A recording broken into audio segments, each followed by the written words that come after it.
Oh, ladies and gentlemen, we are back again with another disturbing Jay Slater video. This is going to be extremely interesting. In the last video, we spoke about Jay having Brad's bank card. It was confirmed by Rachel in Warren's video that Jay had not only his own bank card, he also had Brad's bank card as well. What never made sense to me is why would Jay have Brad's bank card? What could have been the reasons as to why Jay had Brad's bank card? One, Jay could be using it whilst he was at NRG Festival. We were told that Jay had no money. So maybe Brad gave Jay the bank card and Jay was holding it. In the condition that we saw Jay in, he was so waved out of his face, I doubt I would personally have given Jay my bank card. Another thing I want to mention is recently I went on a 4-day trip with a few of the boys, and not once did we leave each other when we was outside of the hotel. When we went anywhere around the country, we was together. Someone went into a shop, we stood outside the shop and waited for them. I just don't understand how Jay got split up from his friends based on what Brad said and ended up traveling to the mountains. We also recently spoke about what Brad had been doing from when Jay had been missing up until the point he had that interview with Isla. Because it just wouldn't make any sense for a best friend to do absolutely nothing to search for their friends unless they know their friend's not missing and in fact their friend's dead. Brad didn't say anything for the first 10 to 11 days of Jay being missing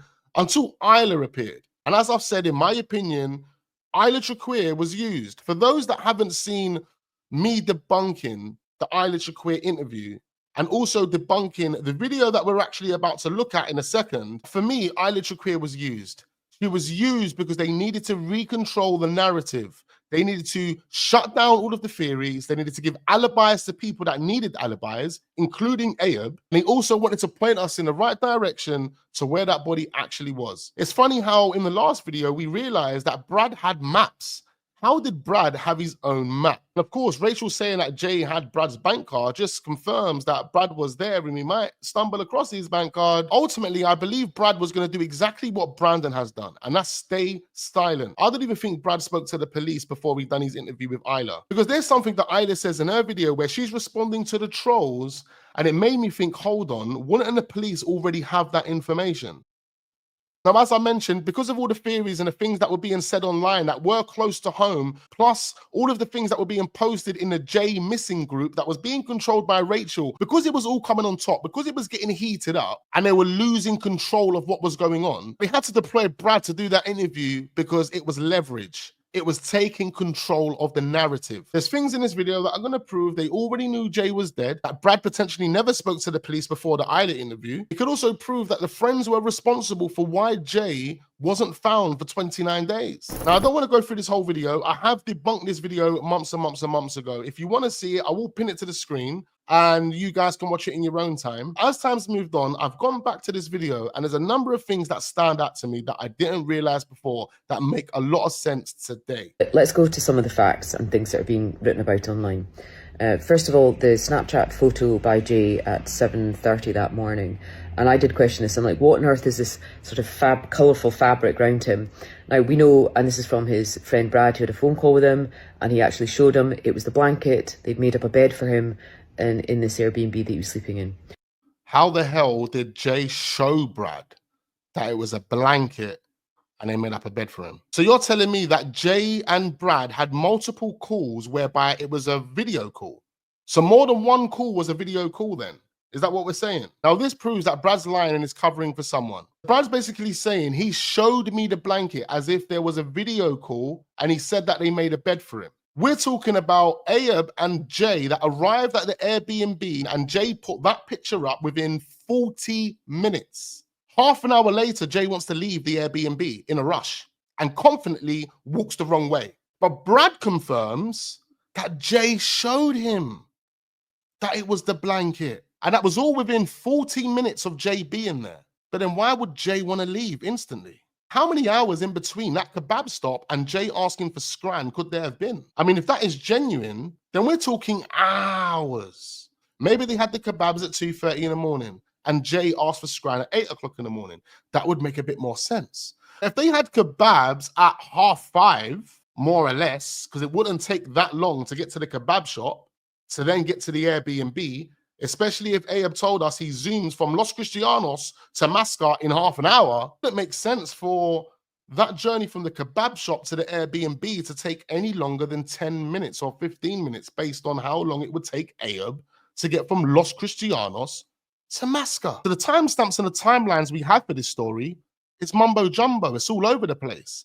They haven't really thought that through. The interview with Brad and Isla is 2 weeks later. Jay's been missing for 2 weeks. That gives these guys almost 2 weeks to cover any holes that Abe or Lucy would have created 7, 8 days before Brad would have done this interview with Isla. It then means Brad, behind the scenes, as well as on camera, would have been painting a picture to Isla, and she would have been trying to make sense of that picture. And that's exactly what she's doing in this video. However, she confirms that Brad said Jay showed him it was a blanket and that they had made a bed for him. How did Jay do that? And when did Brad go to sleep? Because clearly Brad was taking calls at 8, 8:30 from Jay, but he also claims that he'd just come out of a festival when Jay called him. How can they have all been up? Lucy, Bradley, Brandon clearly was up as well. Abe was up because he was moving his car. They were all up at 8 o'clock, 8:30. Based on the distance that Jay had to walk to the point of destination where his body was found, it would have taken him at least 2 hours. So you're telling me none of those friends could have gone to the rescue and saved him? It's either there's something that these lot are not telling us, or Brad is using Isla to create a fake narrative, a fake picture of what happened between him and Jay that evening. If you put all of what Brad has said into context and look at it from a logical standpoint, it doesn't make sense. Starting to look more like that before Isla landed in Tenerife, they had 2 weeks to sit with Abe and really corroborate a story to make it make sense. Even though the story doesn't make sense, if you take Abe's part, Brad's part, it basically puts Jay at the Airbnb and then puts him in the mountains where his body was found. They had almost 2 weeks to make this story make sense. We know Rachel originally confirms that the guys that Jay went with, they knew. That clearly tells me that somewhere along the line, and this was again before Isla landed in Tenerife to do this interview with Brad, that Rachel had spoken to Abe. If the information that Brad had was given to the Guardia Civil before this Isla interview, they would have been doing exactly what Rachel in Warren's video claims they weren't doing, and that was searching. Brad had the maps. If Brad had the maps the whole time and Brad had all of this information, why wasn't it given to the Guardia Civil? Also importantly, the 2 men that he went to go and stay with, they had met them 3 days before. They'd hung out with them. They'd made friends on holiday. It wasn't 2 random people he'd met that night. They just... Okay, again, enough time for Brad, Rachel, and Abe to come together and corroborate that. Enough time, because it was 2 weeks later. But Lucy told us they were strangers. Lucy told us they met them that night. Lucy instantly distanced herself from the situation. That's why she said that. I know Lucy lied. We all know Lucy was lying, but she said what she said because she wanted to distance herself from the situation because she knew something serious had already happened to Jay. Established a friendship, and Brad said they seemed like really cool guys. Jay was just not ready for his night to end. We have all been there where other friends want to go to bed. Hey, let's have one more drink. That was, I believe, his intention for going up to the Airbnb. How do you know that's his intention? Because in the interview, I remember Brad saying they split up. And then he got a call from Jay saying he's halfway up the mountains. And Brad said, okay, he's going to be back the next day then. If he was going to be back the next day then, how is that going off for one more drink?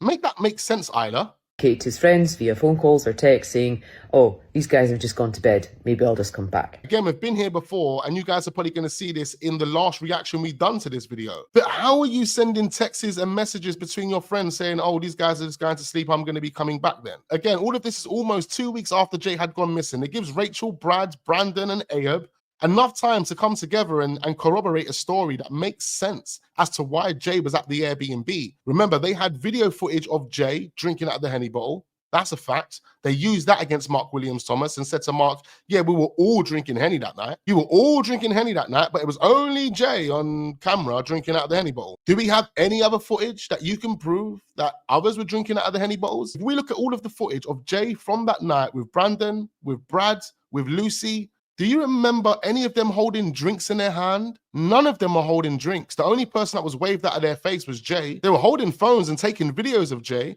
I've come to realize that all of the videos that we've seen of Jay, including the one with the Hennessy bowl, I believe Brad was taking those videos. At the pool party, we see someone filming Jay. I believe that's Brad as well. Why would I make that assumption? It's because to the left of Jay, you can see Brandon wearing his orange t-shirt. He comes into the camera a little bit. So it couldn't have been him holding the camera filming Jay. And then to the right of Jay, you see who? You see a hand come into the camera.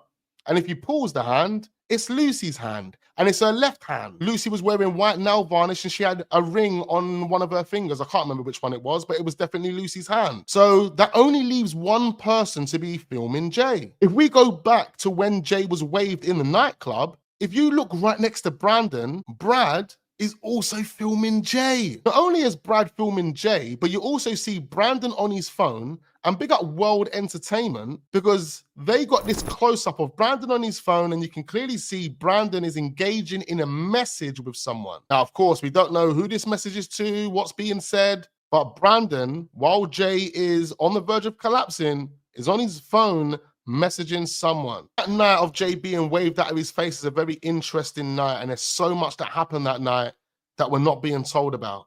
And we probably will never find out about unless someone just breaks down and tells us the truth. But trying to get back in the middle of the night would have been impossible. Trying to get back in the middle of the night is impossible. Again, I feel like we're going to be here re-reacting to this video. There are only certain parts that I want to pick out, but that part right there just doesn't make any sense to me. Middle of the night, trying to get back in the middle of the night. It wasn't the middle of the night. He arrived at 6:45 in the morning. And so again, this proves that the story that Isla's been given, the narrative that they've tried to paint for Isla is a fake one to make it look like Jay was at that Airbnb, to make it look like Jay walked up that road. And she's getting all of this information from who? Brad.